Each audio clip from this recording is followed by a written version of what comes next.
balik lagi ke podcast kita. Nah, kali ini di sini ada Revo, Robi, Siva, dan Amara. Dan saya sendiri, Fadi. Oke, kali ini kita akan bahas materi nih tentang humanistik dalam kurikulum Merdeka versus Finlandia nih. Kenapa sih kita milih ini? Nah, kenapa tuh? Karena di Indonesia kan lagi peralihan banget nih dari kurikulum K13 ke kurikulum Merdeka. Heeh. Dan kita tuh akan membandingkan dengan negara yang humanistiknya tuh bagus banget nih, yaitu Finlandia kan. Oh, setuju Mungkin sih. sebelum kita lanjut ke pembahasan, kita akan cari tahu dulu nih apa itu pendidikan humanistik nih. Mungkin ada yang bisa jelasin? Oke. Kita kenal dulu ya dengan apa itu humanistik. Nah, kita tarik dulu nih kalau SMA atau sekolah. Pasti terkenal karena apa? Coba. Ujian, nilai, Yes. ranking. Nah, biasanya kayak nilai yang paling tinggi itu biasanya dianggap paling pintar kan. Tapi di humanistik ini, pendekatan ini justru menjadi relevan karena kontra dengan hal itu. Jadi humanistik ini menganggap manusia sebagai seutuhnya, bukan hanya dinilai dari teori kognitif, tapi juga dari sisi emosionalnya, sisi kepribadian, serta pengalaman hidupnya. Betul ya? Tapi di humanistik itu jadi apa ya, pembelajarannya lebih bebas gitu nggak sih, kayak nggak terlalu tertekan Lebih banget, nyantai sih. lebih nyantai. Rasanya juga hangat banget nggak sih, kayak Banget. entah ke guru entah ke sesama teman lebih Karena dekat kayak, gitu kan. Iya, dia bisa lebih ke intuit ke anaknya nggak sih? Karena Betul. kan sesuai minat dan bakat dia juga. Iya, nah humanistik ini awalnya dari tokoh namanya tuh Abraham Maslow yang udah kita pelajarin di kelas. Apa itu? Dia terkenal karena aktualisasi diri atau hierarki kebutuhan manusia. Jadi intinya humanistik ini menganggap peserta didik tidak akan berkembang jika dia kebutuhan dasarnya tuh belum terpenuhi gitu loh. Jadi kalau peserta didik nggak ngerasa aman, terus tertekan pressure atau tidak dihargai, pasti itu akan susah atau tidak efektif untuk berkembang kayak gitu. Contohnya?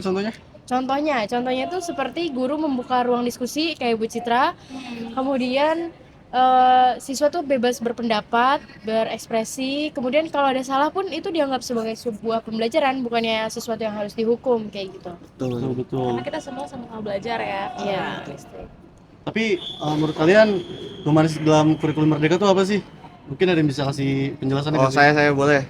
Oke, jadi humanistik dalam kurikulum Merdeka ya. Seperti yang ini kita lihat sebelumnya juga, kurikulum yang di Indonesia ini kurikulum K13 ya. Dan Iya, kita sama-sama sebelumnya. kita rasain juga kan. Iya betul. K13 tuh dimana guru mengajar secara terang-terangan dan kalau bagi saya sih membosankan, betul gak sih? Membosankan Iya gak sih, sih? agak ceramah mulu Iya, sih. ceramah doang kan. Masuk kuping kanan, keluar kuping kiri, bosen. Nah, sehingga diciptakanlah kurikulum Merdeka ini agar murid dan guru menjadi saling berinteraksi lebih Bondingnya enak lah ya. bonding bebas, lebih enak. terbuka. Dan juga dalam kurikulum Merdeka ini kita juga tahu nih bahwa murid mempunyai kesempatan dalam sebuah pembelajaran, bahkan lebih dominasi daripada si orang guru itu. Ya, student center learning ya. Betul, student Oh. center Oke. learning. Dan kurikulum Merdeka ini juga lebih ke arah guru ini bukan sebagai penceramah doang yang seperti kita rasakan sebelumnya, tapi sebagai fasilitator gitu. Kalau terkait humanistik kurikulum Di Merdeka. Oke, mungkin selanjutnya nih, kita kan dari tadi temanya aja tuh udah ngebandingin sama negara yang humanistiknya bagus kan, kayak Finland kan. Mungkin kita selanjutnya akan ngebahas tentang humanistik dalam sistem pendidikan di Finlandia nih. Mungkin menurut kalian tuh gimana sih di Finlandia tuh? Ya, kita pasti sering dengar dong kayak negara-negara dengan pendidikan terbaik kayak misal Jerman, Italia, Iya, Jepang, Betul, betul. Australia. Nah, tapi yang masuk sorot itu Finlandia. Kenapa? Karena orang bilang itu surganya pendidikan humanistik. Betul. Betul. Kita juga sering dengar tuh ya di Surganya berita-berita. tuh ya, surganya tuh. Betul. Kenapa tuh? Nah, ada alasannya ternyata. Yang pertama itu mereka itu dia nggak ada UN kayak Indonesia. Oh. Ya, Jadi Asik murid sih. nggak tertekan Nggak sih. ada ujian Asik ya? nggak mikirin ya. Jarang Asik ujian sih. ya. Nah, jadi itu dia kayak student project yang Project. seperti SGD, SDGs. Oh, SDGs, SDGs, betul. something like that. Oke. Ya. Terus kan pemerintah Finlandia itu kayak percaya kalau ada UN maka siswa ditekan nih buat Pressure ya. pressure. Jadi kayak kompetisi, malah pendidikannya itu nggak asik nanti. Jadi bukan terfokus ke ilmunya ya. Iya, makanya betul. dikasih kebebasan. Bener-bener.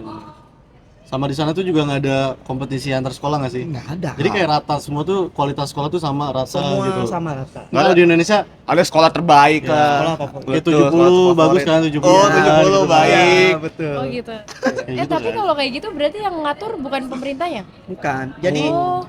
guru itu sendiri yang dikasih kebebasan asal Oh, mirip dalam- Jerman ya? Ya, betul. Apa namanya? Kok yang Ausbildung. Ausbildung. bukan yang diatur sama gurunya, yang guru daerah. Oh, ibaratnya itu daerah tersendiri Landestag. Baik. Oke. Oke. Nah, yang kedua itu profesi guru itu tuh sangat dibanggakan dan sangat dihormati. Kenapa? Percaya nggak? Tentara sama guru itu lebih dihormati guru. Kenapa? Satu, mereka itu minimal itu wajib S2. Oh, magister Oh ya? iya. Magister. Beda banget Kalau di ya Indonesia kan sama di Indonesia. dosen ya yang Dosen wajib. S2. Kalau di Indonesia kan ya guru itu kan minimal S1 ya. Iya. S1 SPD. Betul. Nah, kalau di sana tuh SPD itu tuh cuma jadi asisten guru. Oh. That's why. Yang ketiga itu sekolah di Finlandia itu kan jam belajarnya itu pendek tapi istirahatnya panjang. Kalian nggak akan pernah nemu sekolah di Finlandia yang masuk jam 8 pulang jam 5 sore, nggak bakal Oh ada iya. gitu. Mereka berapa jam? Mereka sampai jam berapa emang di sana? Iya. Percaya apa enggak? Mereka masuk jam 8 pulang jam 12 siang. Wah, masa iya? Kayak anak SD. Iya. Asik amat sih. Itu pun SD. SMA. Itu SMA loh. SMA. Saya asik. Manusia bukan Kalau robot ya. bukan robot sih. Manusia bukan robot. Ya karena mereka tahu manusia itu makhluk sosial. Oh, iya. Nggak mungkin selamanya di sekolah dong. Betul. Nah, yang keempat itu tuh fokus pada well-being. Well-being, Nah, kalau di Indonesia, ya aduh, maaf ya. ya. Dari Kita itu Finlandia. tuh menekankan nilai, Ya. kompetisi, yang terbaik. Enggak, kalau di sana tuh boleh jadi apapun sesuai kemauan kita asal masih dalam hal yang baik gitu. Kayak sesuai minat bakat dah intinya. Jadi siswa bebas nih yang milih. Bebas. Itu dari tingkat apa tuh? Udah boleh difokuskan? Sejak taman kanak-kanak sudah. Wah, Dari taman kanak-kanak, SD, SMP, SMA sampai universitas mungkin ya beberapa ya dibebaskan. oke. Mungkin tadi kan udah dikasih 5 contoh tuh ya.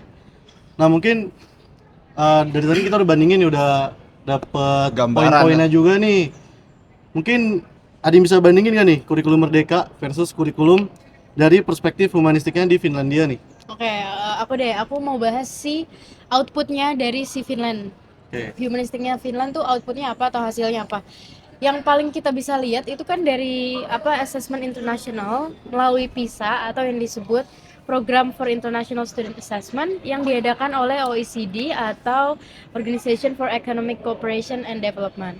Apa sih ini? Jadi OECD ini adalah organisasi internasional yang beranggotakan 30 negara, mostly adalah negara maju yang bekerja sama dalam bidang ekonomi, kebijakan publik, serta pendidikan. OECD ini tidak mengelola sekolah, tapi mereka tuh mengumpulkan data, riset, untuk melihat bagaimana kebijakan suatu negara berdampak pada kualitas hidup negaranya. Nah, termasuk melalui pendidikan tersebut. Nah, dari Finland ini dapatlah si PISA ini menguji 15 tahun, siswa 15 tahun, 3 hal utama yaitu membaca, matematika, serta sains. Jadi bukan sekedar hafalan, tapi kemampuan berpikir, menerapkan pengetahuan di kehidupan nyata. Nah, Finland ini konsisten di atas rata-rata OECD-nya dalam hasil PISA tersebut. Sehingga dari situ aja udah kelihatan outputnya. Mereka memang jarang diadakan ujian, tapi seluruh tugasnya itu dikhususkan kebanyakan tuh melalui project yang mana juga berkaitan dengan kehidupan sehari-hari. Jadi bukan sekedar teori aja. Jadi mereka tuh nalar gitu loh, langsung ngelihat soal udah pernah nih ngerjain secara bendanya langsung kayak gitu. Makanya ada project gitu. Iya, Kalau kalau aku juga ikut PISA. oh iya. Iya. Oh, Iya sih, keren banget. kita pernah sih. SMA ya? Iya, SMA. kita pernah sih. Gue baru denger sih. Aduh, Sama beda. sih, Gua baru jujur. denger sih. Baru dengar sih, jujur. Iya, nah kalau output dari Humanistik Indonesia, siapa yang mau jelasin? Aku. Oke. Mungkin kalau di Indonesia itu sebenarnya ya kita udah mulai nih mau ngelihat kayak si Finland, karena kan lagi-lagi kayaknya menurut pemerintah juga untuk masih pakai kurikulum yang 13 tuh kayak udah terlalu lama lagi, Ketinggalan ketinggalan banget sih, udah zaman. jauh banget sih. Kayak sekarang tuh harus lebih ke student center karena biar kita juga pengen kan ngelihat siswa ini sebenarnya potensi dirinya tuh apa, terus juga minatnya apa. Nah tapi di Indonesia ini yang gimana ya, masih menghadapi beberapa masalah yang harus sebenarnya dibenerin dulu nih sebelum dia benar-benar apa ganti tuh? ke kurikulum merdeka. Nih, Apa jadi tuh kayak masalahnya? ada ketimpangan kualitas sekolah. Jadi kayak nggak rata gitu Iya, kan iya. Indonesia. Iya, kayak Kayak tadi dibilang. ibaratnya sekolah di Jakarta sama sekolah di Pedalaman 3T, lah ya, 3T. gitu kan kayak masih Oh, jauh jauh banget banget sih. Jauh, kan. jauh. Jomplang. Waktu itu Bu Citra sendiri juga pernah cerita soal yang sekolah di 3T aja tuh Iya, betul, masih betul. susah akses ke sananya, terus untuk dapat kayak internet juga masih susah dan lain-lainnya lah. Terus juga beban administratif Beban administrasinya emang berat banget sih Indonesia. betul. Iya. Setuju. Tuh, Terus juga budaya pendidikan yang masih sangat berorientasi pada nilai sama ujian. Kalau Iya, di tadi ya. Indonesia yang Dari awal ya. Betul. Itu sebenarnya budaya dari mana sih? Kayak tinggi-tinggian nilai? Asia Timur ya? Asia Timur. iya, benar. Iya, Jepang, makanya Korea, Asia. Tiongkok. Oh, mostly kayak Eropa justru enggak yang kayak Eropa gitu-gitu banget. santai. Karena kan kayak kalau lihat Korea, Oh, iya, Cina, Korea juga itu kan jor-joran kalau udah banget mau sih. Wah, ujian itu Isi banget sih dia. kacau sih, itu Antara kan. hidup dan mati. Ya, Betul, dan Indonesia juga masih terbatas sumber daya yang adanya. Jadi kayak guru-guru lagi-lagi kayak nggak difasilitasin gitu loh. tuh, Beda minim banget sih. minim banget sih. Ya, ya beda banget lah sama di Finland. Finlandia tadi ya. Iya kan, kalau di Finland guru harus S2 dan harus dipilih yang terbaik dari antara yang terbaik, ibaratnya Iya, kayak gitu kan betul. untuk jadi guru. Betul. Kalau di sini ya banyak yang nggak mau jadi guru ya karena ya nggak difasilitasin pertama. Iya, itu udah. Terus juga Itu gajinya rahasia kurang. umum banget ya. Yes, betul. Nah, akibatnya jadinya pendidikan humanistik yang ada di Indonesia ini belum merata lah gitu. Terus di satu sekolah juga bisa aja sangat progresif dan bisa juga di sekolah lain tuh masih sangat tradisional banget karena yang di 3T ini gitu. Jadi perbedaan output antara Indonesia sama Finlandia itu bukan karena Indonesia nggak punya konsep yang baik, tapi karena Indonesia belum siap, terus juga belum ada konsistensi dari kebijakan yang ada Bener, juga, terus Setuju, sama dukungan sumber dayanya yang belum ada. Nah, menurut gua kesimpulannya itu humanistik ini terbukti bisa menghasilkan output akademik non akademik yang bagus, tapi Indonesia belum siap nih menurut gue secara semuanya. Setuju sih, karena Kelihatan banget sih, kelihatan transisi banget. dari 13 ke Kurmeraja itu kayak Buru-buru kita Buru-buru kita dan- 13, Iya. bawahnya udah langsung ganti. merdeka. Mungkin dari gurunya juga belum tahu kali ya gimana cara menerapkan si humanistik ini. Karena perlu adaptasi juga kan. Perlu adaptasi minimal tuh ya 5 tahun. Minimal Gue bukan cuma karena FOMO. 7 tahun. 7 sampai 10. Iya, iya, Oh, sebenarnya 7 sampai iya 10. sih benar. Finland tuh nggak pernah ganti-ganti ini juga sih, Ya, dia kurikulum konsisten sih. banget sih. Tapi emang udah disiapin dengan baik juga. Ya, Nah, kadang-kadang juga kayak kita sebagai yang dapat kurikulum 13 mah udah merasa nyaman di situ ya. Ya, ya. Tapi Tapi kan karena- anak-anaknya iya. butuh adaptasi gitu kan, dari yang diceramain mulu mungkin terus harus tiba-tiba bikin project, harus berpikir kritis. Jadi ya butuh waktu. Betul. Butuh waktu. Oke. Mungkin kesimpulan dari semuanya aja kali Iya, ya. kesimpulan. Mungkin kurikulum Merdeka maupun kurikulum yang ada di Finlandia tuh sama-sama ingin memanusiakan pendidikan dan memanusiakan proses pembelajaran kan. Bedanya tuh mungkin di Finland itu sudah mencapai tahap yang konsisten gitu. Jadi dia tuh nggak ngerubah-ngerubah kurikulum lagi dan lebih tertata gitu. Sedangkan di Indonesia itu sedang berada dalam prosesnya nih, proses pengembangan menuju arah itu. Tapi yang kita tahu prosesnya tuh sangat apa ya, lamban, tidak konsisten dan Iya.